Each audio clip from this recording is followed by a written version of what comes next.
تۆریەکەمی گفتووەکانمان دەست پێ دەکەین هەڵبەتە بە پێی ڕانکینی دامەزراوەی سیماگۆ بۆ ساڵی 2023 کە لەسەر بنەمای توێژینەوە هەروانیۆکاری و داهێنان و کاری پێکەوەی ئەنجام درراوە. زانکۆی سلێمانی لەسەر ئاستی زانکۆ حکومەکانی هەرێمی کوردستان لە پلەی یەکەمدا بوو، هەروە لەسەر ئاستی عێراقیش لە پلەی چوارەمدا بوو. هاوکاتێک بە پێی ڕانکینی سیماگۆ زانکۆی سلێمانی لەسەر ئاستی عێراق پێشەنگە بە جۆرێک لە بواری با بڵێن پزیشکی گشتی و ئەندازیاری یەکەمی عێراق و هەروەها لە بواری کیمیا و پزیشکی ددان دووەمی وڵاتەکەی و لە بواری زانستیش سێمە و لە بواری ڤێتەنەریش دوانزەمین گرتووە. جا تایبەت بە ڕانکینی زانکۆ و گرنگی ئەم دەستکەوتە بۆ زانکۆی سلێمانی بە شێوەیەکی گشتی و هەوڵە بەردەوامەکانیان بۆ پێشخستنی زانست و داهێنان لە بواری توێژینەوە و هەروەها پێشخستنی خوێندنی باڵا چی دەکرێت گفتوگۆ دەکەین بە میوانداری زۆر بەڕێز دکتۆر سیروان خورشید ڕەفیق ڕاگری کۆلێژی ئەندازیاری کە ڕاستەوخۆ لەگەڵمان دەبێت لە ستودیۆی بەیانی کورسستان نیوزەوە. دکتۆر سپاس بۆ ئامادەبوونی بەڕێستان بەخێراتن. هەڵبەتە ئەو پلەی کە زانکۆی سلێمانی بەدەستیهێناوە لە خۆمان و لە مامۆستایان و تەواوی خوێندکارانی زانکۆی سلێمانیش پیرۆز دەکەین. بەیانتان باش، بەیانی بینەرانتان باش. بە تاکیدەوەی کە زانکۆی سلێمانی لە ماوەی بەتایبەتی ئەم چەند ساڵی ڕابردوو بەتایبەتی ئەم ساڵیش کە دەست بەدەستیهێناوە بەڕاستی جێی شانازیە بۆ ئێمەی مامۆسایان، ئێمەی ئیداری زانکۆ، هەروەها بۆ خوێندکارانیشمان، چکە بەشێک لە ڕانکینانی کە ئەکرێ بەشێکی بەڕاستی تیمان دەگات سەر هەوڵ و کۆشی ئەو خوێندکارانەی کە لە زانکۆی سلێمانی هاتن تایبەتی لە خوێندنی باڵا. باشە دکتۆر، ئەگەر باز لە دەستنیشانکردنی ئەم پلەیە بکەین بۆ زانکۆکانی عێراق بە شێوەیەکی گشتی دەستنیشانکردنی چۆنە؟ دەستنیشانکردنەکەی ئاتەن تەمان هەر ڕانکینێکە ئەکرێ هەرێکی و بنەمای خۆی هەیە، بە تایبەتی ئەمی کە سیماگۆکە ئێستا ئەلان کراوە لەسەر سێ بنەمای سەرەکی پێوەرێکە. یەکەمیان توێژینەوە یەکە نزیکەی سەڵافەنجای لەسەرە، تەمان توێژینەوە لەسەر ئاسی خوێندنی باڵاوە خۆیشی تقریبان 13 بۆ 14 بڕگە پێک هاتووە، بەڵام سەرەکیەکەی توێژینەوەیە و هەروەها داهێنان بواری باڵێن ئەو بواری کە هەتە و چەند گەشتۆتە کۆمەلگایش ڕابطیکردنی زانکۆ بە کۆمەلگا و ئەم باڵێن توێژینەوەی کە هەیە چەند استفادەی هەیە بە کۆمەلگا ئەوانە بوون بە پێوەری سەرەکی لەگەڵ سایتی زانکۆ و چۆنێتی ناساندنی زانکۆ. باشە دکتۆر، ئەگەر باس لە با بڵێن خوێندنی باڵا و ڕێکارەکانی خوێندنی باڵا بکەین لە هەرێمی کوردستان و بەتایبەت لە زانکۆی سلێمانی ئەگەر بێت و بە شێوەیەکی گشتی باس لە هەنگاوەکانی خوێندنی باڵا بکەین بۆ بەرەو پێشچوونی زانکۆکان بەعام لە هەرێمی کوردستاندا بە بەراورد بە خوێندنی باڵای وڵاتانی دیکە چۆن هەڵسەنگاندنی بۆ دەکرێت و چۆن ئەمە دەبێتە بنەمایەک بۆ دیاریکردنی ڕانکین؟ طبعا هەموو ڕانکینەکانی عالم هەر هەمووی بەمەوە بە QSەوە بە شنگای و هەر هینێک کە ئەکرێ ڕانکینێکە ئەکرێ سەر مستوای عالم بنەما سەرەکیەکەی بەحسی علمیە باڵێن توێژینەوەیە. توێژینەوە ئاتەن ئێمە وەکو زانکۆی سلێمانی بەڕاستی لە ماوەی ئەم چەند ساڵی ڕابردوو لەبەر چەند سەبەبێک یەکێک لە هۆکارگان جەنابتان زان زانکۆی سلێمانی زانکۆی دایکە توانیوێتی لە ماوەی ساڵانی ڕابردوو چەندها زانکۆ لە خۆی بگرێ و دروستی کە بۆ نمونە چەرمۆیە گەرمیانە هەڵەبجەیە فەمە وای کردووە کە ئەرکی سەر زانکۆی سلێمانی بەڕاستی قورستر کردووە بۆیە لە هەوڵی بەردەوام بووە بۆ کردنەوەی خوێندنی باڵا و زیاتر بۆ تدعیمکردنی واڵێن ئەو زانکۆوانەی کە هەیە. لە لایکەوە بەڕاستی ئێمە بەسپاسەوە بۆ وزارەتی خوێندنی باڵا کە استفادەمان زۆر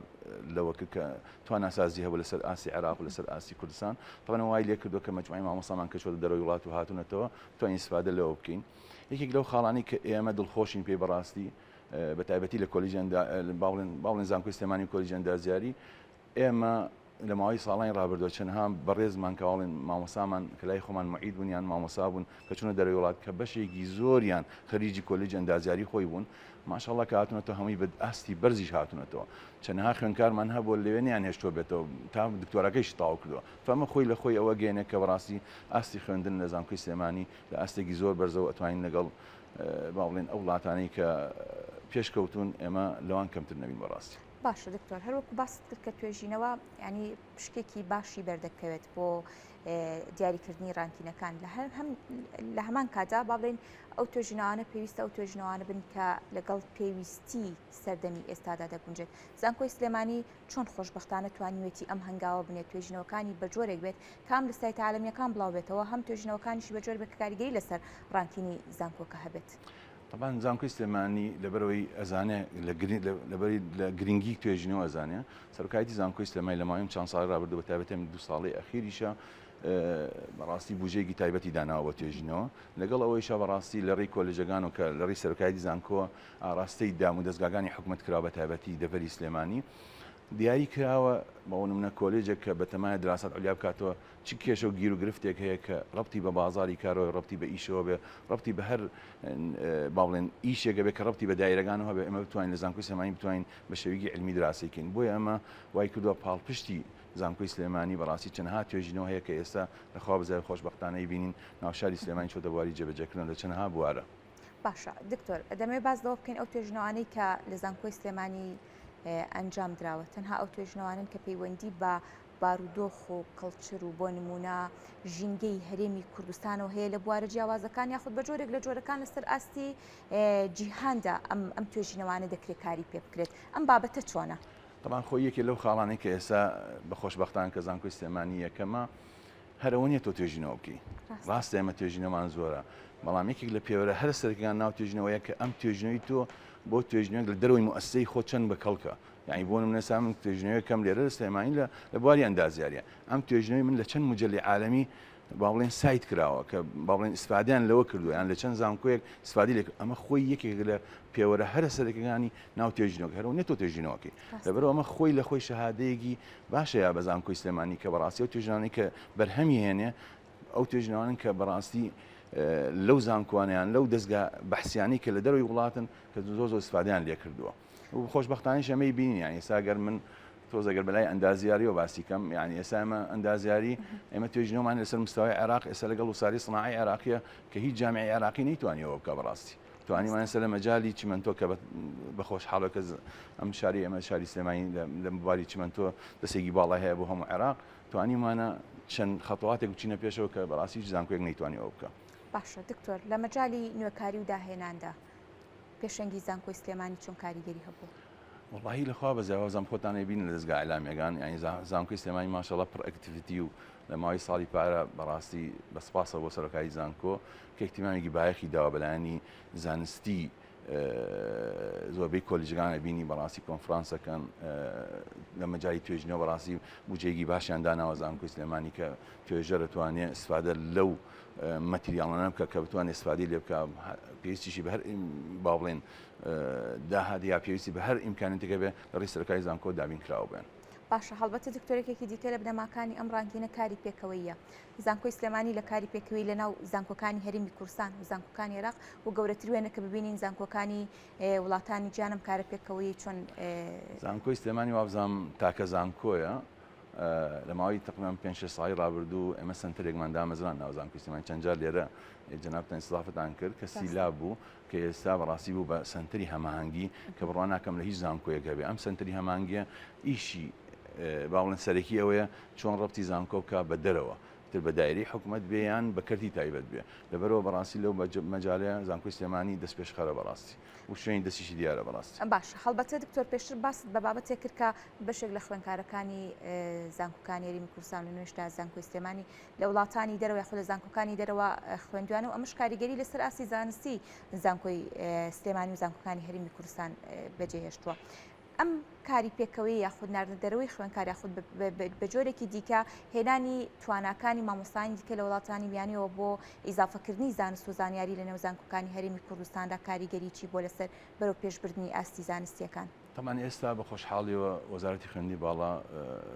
بۆڵینە پرۆسس پەیڕەوەکەین کە بە خۆشحاڵیەوە دیسان زانکۆی سلێمانی تاکە زانکۆی ناو هەرێمی کوردستان کە هەموو ساسەکان پەیڕەوی کردووە کراوە لە جامیعەکانیکە بەڵام تاکە زانکۆ کە بە سەرمساوی زانکۆ پەیڕەوی کردووە زانکۆی سلێمانیە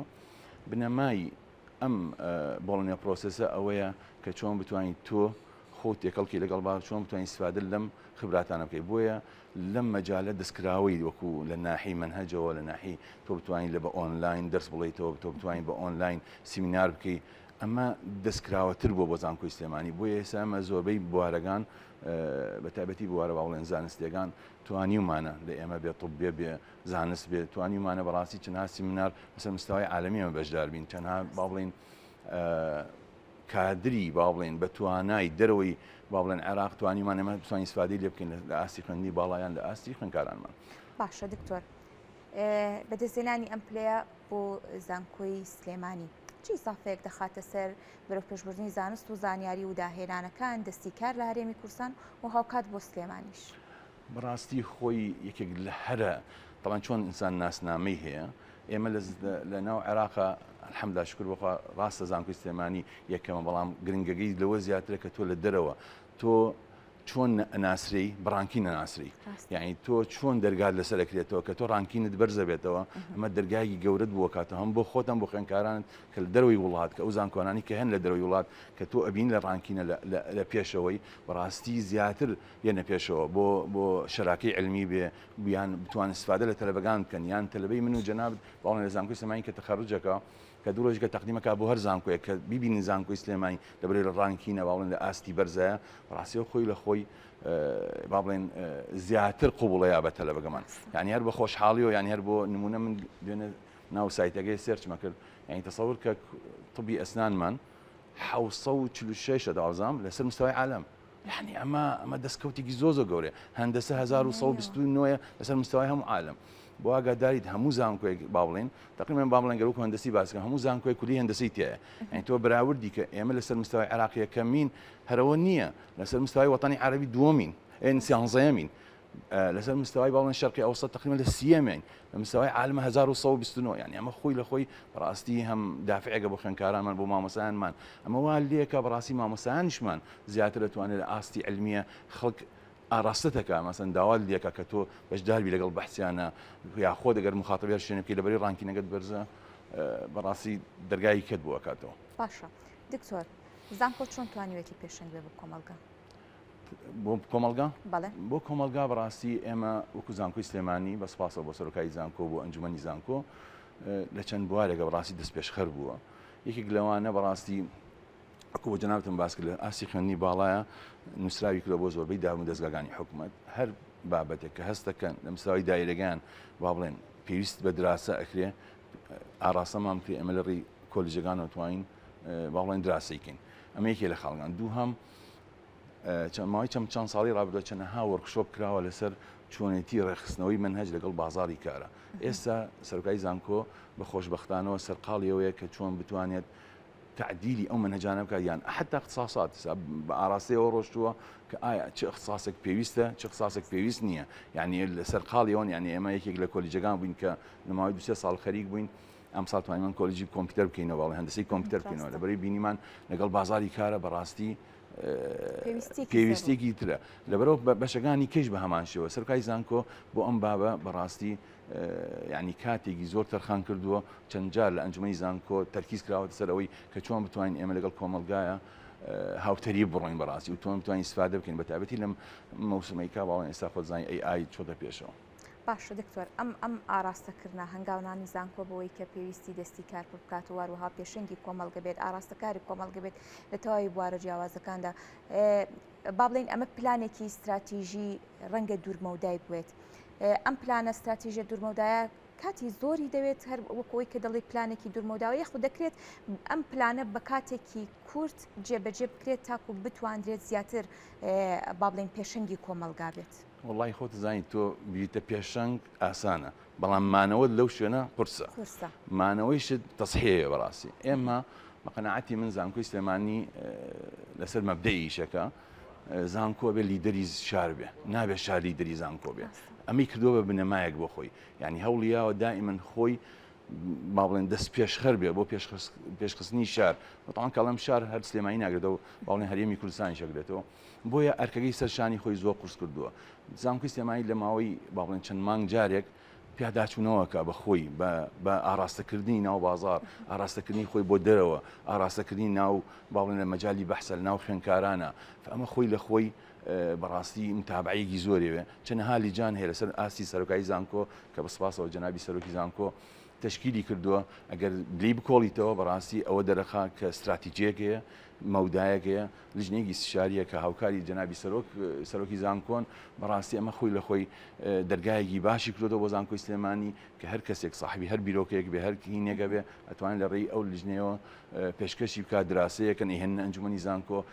بەشێک لە باڵێن کۆبوونەکانی ئەنجومەنی زانکۆ تەرخان کراوە بۆ ئاراستەیە کە چۆن بتوانین بینەوە چۆن بۆ مەودای نزیک یان دوور چۆن بتوانین زانکۆی سلێمانی لەو ئاستەیە باشتر ببینین ئێستا خۆشبەختانە چەندەها لیژنە هەیە بە تایبەتی ئێستا خەریکی تەطویرکردنی زانکۆی سلێمانین لە حتا لەکردنەوەی چەندەها کۆلیجی تازە چەندها بەشی تازە بەڕاستی ئەمە خۆی لە خۆی ڕانکینی زانکۆ بەدڵنیایە بۆ ساڵانی داهاتوو باشتریشەکان انشاءالله. باشە دکتۆر هەڵبەت ئەگەر باس لەو توێژینەوانە بکەین کە کۆلێژی ئەندازیاری ئەمساڵ کردوێتی و با بڵین لەسەر ئاستی هەم زانکۆکانی زانکۆ حکومەکانی هەرێم هەم لەسەر ئاستی زانکۆکانی عێراقیش خۆشبەختانە کە لە پلەی یەکەمدایە ئەو توێژینەوانی کە لە کۆلێژی ئەندازیاری با بڵین ئەنجام درا و هۆکار بۆ بۆی کە لە ئاستی ڕانکینەکاندا پێشنگ بێت بە دیاریکراوی چ کاریگەریەکی لەسەر بیناسازی و ژینگەی هەرێمی کوردستان بەجێدەهێڵێت؟ طبعا لای جناب معلومە ئێستا لە هەرە گرنگترین کێشە کە ڕوبەڕی وڵاتان بۆتەوە ژینگەیە. ئێمە ئێستا توانیمە لە کۆلیژی ئەندازیاری لەگەڵ ژینگەیە تێکەڵ بکەین چۆن بتوانین ئیستیفادە بکەین لە پیسبوونی ژینگە بەکاری بینەوە بە شێوەیەک کە تەسیر لە ژینگە نەکات. ئەمە خۆی لە خۆی بوارێکی سەرەکی کۆلیژی ئەندازیاریە بەڕاستی. یعنی سەر چەنەها مەواد هەیە بۆ نمونە پلاستیکەوەی کە ئاوە قورێتەوە یا باڵێن شوشەیە یان هەر مادەیە کە با بڵێن پاشماوەیە بتوانین ئیستیفادەی لێ بکەین بتوانین بەکاری بینەوە جارێکە لە باتی چیمەنتۆ لە باتی باڵێن لێم لە باتی چەو یان لە باتی هەر مادەیە کە ناو کۆنکریتەوە بێ. ئەمە خۆی لە خۆی بەڕاستی دەرگایەکی باشی کردێتەوە بە کۆلیژی ئەندازیاری. یعنی ئەمە یەکی لەو شتانی کە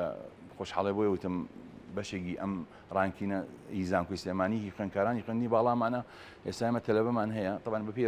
باڵێن داواکاری یان ڕکوایرمنت یان ڕێنمایی وەزارەتی خوێندنی باڵا هەر تەلەبێکی دکتۆرا بۆی بتوانێت گفتگۆی نامەکەی بکە داوای دوو پەیپەری لێکەن یعنی دوو بەحسی لێکەن. ئێمە لە زانکۆی سلێمانی لە بەتایبەتی لە کۆلیژی ئەندازیاری ئەمە تەلەبەمان هەیە نەک دوانیە 8 بۆ 10 پەیپەریە بێ. ئەم 8 بۆ 10 پەیپەرەکە تەلەبەگە لەگەڵ مامۆستا بەڕێزەکەی مشفەکەیکە بەڕاستی عاتەن مەشاکلی ئەوەی کە چێتە خوێندنی باڵا ئەوە نییە باڵێن کێشەیەگە 10 ساڵەوە پێش هی ئەوەیە کە ئێستا پێویستمان پێێتی. لەبەرەوە ئێمە لەو مەجالانە بەڕاستی وەک کۆلیژی ئەندازیاری بەتایبەتی لەبەری وەک جەناب دەزانین سلێمانی لەسەر ئاستی عێراقە لە ناحیە معاملە وابزانام یەکەمە لەبەرەوە معاملمان زۆر لێرە مخلفاتی معاملیشمان زۆرە. یعنی ئێستا لەسەر مجموعەی مخلفات ئیشەکەین کە ئەرکە لەسەر حکوومەت ئەرکە لەسەر خەڵک کە فڕە ئەدرێ. ئێمە لە هەوڵی و چارەسەرکردنی گونجاوی بۆ ئەمادان جاری کە بتوانین بەکاری بێنەوە بە شێوەیە کە تەسیر لەسەر ژینگە نەکات. باشە دکتۆر جگە لە بەکارهێنانەوەی ئەم وادانە بابەتێکی دیکە هەیە دروستکردنی بینا و باڵەخانەکان کە بە جۆرێک لە جۆرەکان لەگەڵ ژینگەی هەرێمی کوردستان یاخود بە شێوەیەک لە شێوەکان لەگەڵ ژینگەی عێراقدا نەگونجاوە هەم لە ڕووی ساردی و گەرماوە هەم لە ڕووی ئەو قەتی سیبایی کە بۆ نمونە ژینگەیی کە لە هەرێمی کوردستاندا هەیە. ئەو توێژینەوانی کە کراون لە کۆلێژی ئەندازیاری هیچ بابەتێکی لەم شێوەی لە خۆ گرتووە؟ بەڵێ ئەمە لە بواری تەلارسازیە بەڕاستی چەندها تەلەبەمان هێستا سەرقاڵی دراسەکردنی ئەم هەموو باڵەخانەیە کە کوورێ بەتایبەتی لە شاری سلێمانی ئەو کوینە گوەرگیراوە ئینشاڵڵا لە ماوەی داهاتووە کە تەلەبەکانمان ئینشاڵڵا لە ماوە تەخەڕوجەکەن ئینشاڵڵا نەتایجەکانیان نەبیننەوە. هەوڵی چارەسەری گونجیان بۆ دۆزیەوەتەوە هەوڵی باڵێن نەک چارەسەرێک بۆ لابرنی بیناگە چارەسەرێک بۆ بینایی کە ئێستا هەیە چۆن بتوانین با بڵێن بە شێوەیەکی باشتر دەریخێن بیناگە. چۆ ئێستا خۆ دەزانیت زانکۆی سلێمانی عەفو شاری سلێمانی بەڕاستی لە مستەوای ئەندازیارە زۆر پێشکەوتووە. شکر بەخوا الحەمدلله و شکر کە ئیبینیت یعنی زۆربەی و کادرانی خۆمان کە خەریجی جامعەی سلێمان سەخوان با بڵێن لێرە لە پرۆژەکان لە حکوومەتن ئەمە واد لێکا کە بەڕاستی ئێمە دایمەن ئەوانیش هەر دایمەن بەتساڵن لەگەڵ زانکۆی سلێمانی ئێمەش دایمەن لەگەڵیان نین و هەر بابەتێک کە پێویستکە. باشە دکتۆر دەمەوێت ئەوە بپرسم دیارە کە توێژنەوە بەشێکی سەرەکی دەبێت لە ڕانکینەکان بەڵام کاتێک کە توێژەران کاتێک کە خوێندکاران دەست بە توێژینەوەی بابەتێکە بن هەمیشە گرفتی زۆریان لە بەردەمدایە. ئەم گرفتانە بە تایبەتی لە ئێستادا هەوڵی چارەسەرکردنیان دراوە یاخود ئەنجامدانی توێژنەوە دەکرێت بڵین ئاسانتر بووە؟ طبعاً لێرە خۆت زانین بەشی لە گرفتەکان مادیە وانە یعنی پارەی پێویستەیە بەڕاستی سەرۆکای زانکۆ بە سپاسەوە بودجەی تایبەتی داناوەوە یعنی لە مەجای با بڵێن لە مەجای استفادە لە خبرەی با بڵێن توێژەران و هەر مادەیەکی پێویست بێ دایمەن تەوفیر کراوەگەر بە هەر چەندێک بێ پارەک ئەمە یەکەم. دووەم مختبەراتی زانکۆی سلێمانی بەڕاستی لە ئاستێکی زۆر بەرزایە یعنی زۆربەی مختبەرات ئێستا دەتوانم بڵم لە مستەوای عێراق ئێمە لەوە چێ ئەگەر یەکەم نەبین لە یەکەمەکانی بەڕاستی بۆ ئێمە وای کردووە کە تۆ دائیمەن بتوانی استفادە لەوە بکەی بۆیە هەر تەلەبێکێت مختبەری باشی هەیە موادی باشی خرێدە بەردەست مامۆستامان خبرەی باشی هەیە لەبەرەوە ژینگەیەکی باشی دروست بە ناو زانکۆی سلێمانی بەڕاستی لەگەڵ ئەوەشە توێژەرانیش سەرڕایەوەی کە ئەویان هەیە سەرۆکای زانکۆ مکافئەیشی بۆیان داناوە، ینی ئەمەش خۆی لە خۆی بەڕاستی دەست پێشخەریکی زانکۆی سلێمانی بوو کەسە هەر کەس هەر بەڕێزێک کە توێژینەوە کە بەسپاسەوە سەرۆکای زانکۆ مکافئەیەکی تایبەتی بۆ داناوە بەبێەوەی کە التزاماتی خۆی کە باڵێن وەکو ڕاتب و مخەساتی ئەو با بڵێن محازەراتوانە بەبێ ئەوەش بودجەیەکی تایبەتیشی بۆ داناوە. باشە دکتۆر، زانکۆی سلێمانی چۆن دەتوانێت ئەم پێشکەوتنانەی خۆی لەگەڵ زانکۆکانی دیکەی هەرێمی کوردستان شەیر بکات تاکو هەماهەنگێکی زۆر هەبێت لە نێوانیاندا؟ لەخوا بەزاوی وەکو زانکۆی سلێمانی خۆتان زانێ ئێمە بەتایبەتێکە لەم دەڤەرە باسکەی نەچینە ئەولای ترەوە بەڕاستی سە زانکۆی چرمۆیە گەرمیانە ڕاپەڕینە ئەمانە کۆیەیە يعني دائما اعتمادا يعني هەماهەنگیەک هەیە لەگەڵ زانکۆی سلێمانی لەگەڵ ئەویش زانکۆ گەورەکان کە ئێمەین سەلاحەدین دۆکین دائما ئەو هەماهەنگیە هەیە لەسەر مستەوای خوێندی باڵا. خۆشبەختانە. زۆر سپاس دووبارە پیرۆزە لە زانکۆی سلێمانی و تەواوی کارمەندان و خوێندکاران. زۆر سپاس بۆ دکتۆر سیروان خورشید ڕەفیق ڕاگری کۆلێژی ئەندازیاری لە زانکۆی سلێمانی. دووبارە سپاس بۆ بەڕێستان.